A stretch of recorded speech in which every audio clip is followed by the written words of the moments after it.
जय महाकाल काली, जय माता दी। सुप्रभात आप सभी मित्रों को।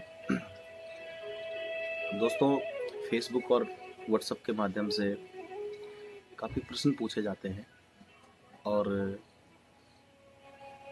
कल 2-3 मित्रों ने लगभग एक सिमिलर क्वेश्चन पूछा है कि आज के समय में यदि कोई मित्र जो है साधना कर रहा है या कोई मंत्र जाप कर रहा है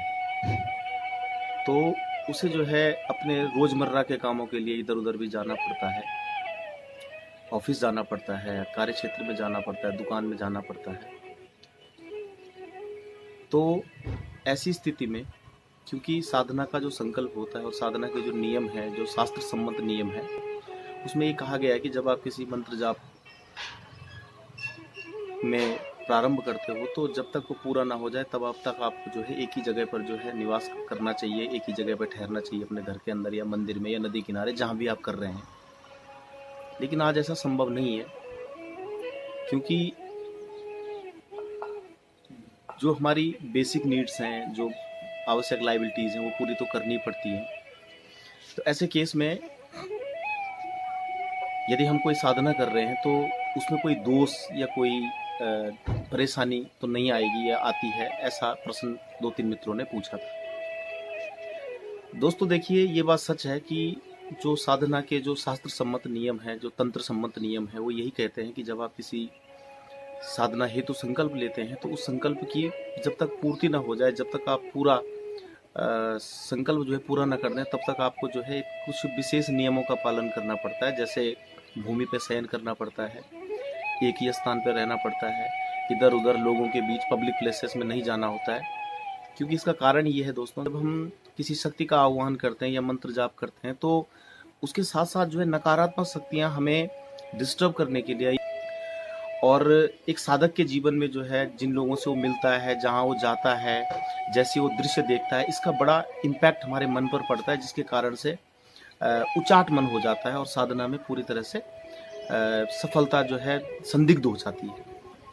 तो ऐसी कंडीशन में क्या करें, क्योंकि आज ऐसा संभव तो बहुत कम है, बहुत कम लोगों के पास ऐसी सुविधा है कि वो एक ही जगह पर बैठ करके जितने दिन की साधना है वो पूरी करें।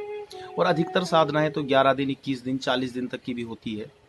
जो कि बड़ा असंभव है। तो इसके लिए देखिए, जो गुरु प्रदत्त मेरे पास अनुभव है मैं आपको बताऊंगा, क्योंकि स्वयं भी मैं जीविकोपार्जन के लिए या धन कमाने के लिए, अर्निंग के लिए मुझे भी इधर उधर जाना पड़ता है, लोगों से विजिट करना पड़ता है, लोगों से मिलना पड़ता है। तो गुरुदेव ने कुछ ऐसे सॉल्यूशन बताए थे, कुछ ऐसी चीज़ें बताई थी मुझे कि जिनको कोई भी साधक, चाहे वो किसी भी देवी देवता की साधना कर रहा है, वो उसे जो है रोज़ करना चाहिए। और उसके बाद घर से निकले, कहीं भी जाए तो उस पर जो है नकारात्मक शक्तियों का जो है उतना प्रभाव नहीं पड़ेगा जितना कि सामान्यता जो है पड़ जाता है। यहाँ तक कि वो बच भी जाएगा यदि उसका मंत्र जो है वो तरीके से, जो विधान में बताऊंगा, अगर वो करे। तो दोस्तों, सबसे पहले जब आप सुबह जो है अपने साधना कक्ष से पूरी साधना करने के बाद अगर आप कार्य क्षेत्र में जा रहे हैं तो अपने कार्य क्षेत्र में जाने से पहले आप क्या करें कि किसी भी, जिस शक्ति को आप मानते हैं उनके एक कवच का पाठ जरूर करें। जैसे सपोज आप दुर्गा माता को मानते हैं तो दुर्गा कवच का पाठ करते हुए आप में जो कवच में लिखा हुआ है, एक एक अंग प्रत्यंग के बारे में लिखा हुआ है कि कौन से अंग की रक्षा कौन सी देवी कर रही है, तो आप जो है पूर्ण भाव से जो है माँ शक्ति से उपासना प्रार्थना करें कि हे माँ, मेरे संपूर्ण शरीर पे आप एक कवच की तरह आच्छादित होकर के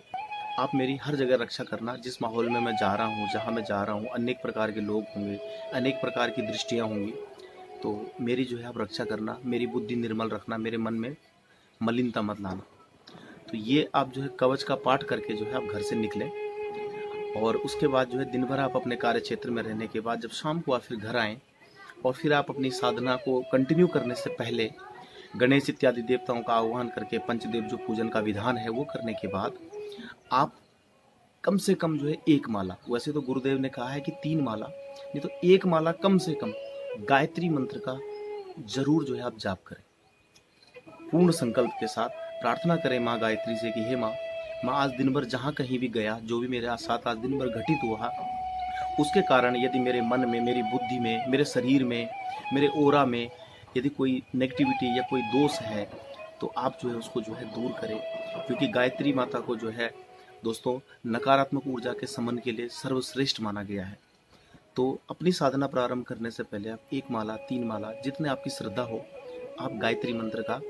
जरूर अनुष्ठान करें, एक जाप करें 1 माला। उसके बाद आप अपनी साधना प्रारंभ करें। तो गुरुदेव ने कहा था कि बेटा ऐसा करने से जो है,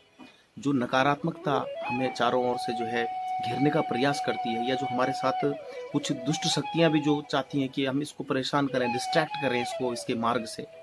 तो वो जो है बिल्कुल उनका शमन हो जाएगा और वो बिल्कुल भी जो है आपको जो है परेशान नहीं करेंगी। आपकी साधना में जो है जो परिणाम है आपको बहुत शीघ्रता से मिलने प्रारंभ हो जाएंगे। तो ये प्रश्न जो है काफ़ी मित्रों ने पूछा था, तो उन सभी मित्रों की शंका के समाधान हेतु जो है, जो मेरे को गुरु प्रदत्त जो मेरे को बताया गया था, मैं ये सार्वजनिक कर रहा हूँ। तो आशा है कि अन्य मित्र भी जो साधना क्षेत्र में अपना कार्य करते हैं और साथ में जो है दैनिक कार्यों के लिए भी जाते हैं, तो वो भी इस नियम का यदि पालन करें, फॉलो करें, तो डेफिनेटली जो है उनको लाभ मिलेगा और उनकी साधना में जो है तीव्रता भी आएगी और स्थिरता भी रहेगी। तो दोस्तों, आज के लिए इतना ही काफ़ी। फिर एक नए प्रश्न के साथ, नई शंकाओं के साथ, उसके समाधान जो भी महाकाल काली की कृपा से और गुरुदेव की कृपा से जो प्राप्त होगा, मैं आप सबके सम्मुख रखूंगा। तब तक के लिए आप सभी आनंदित रहें, प्रसन्न रहें। जय महाकाल काली।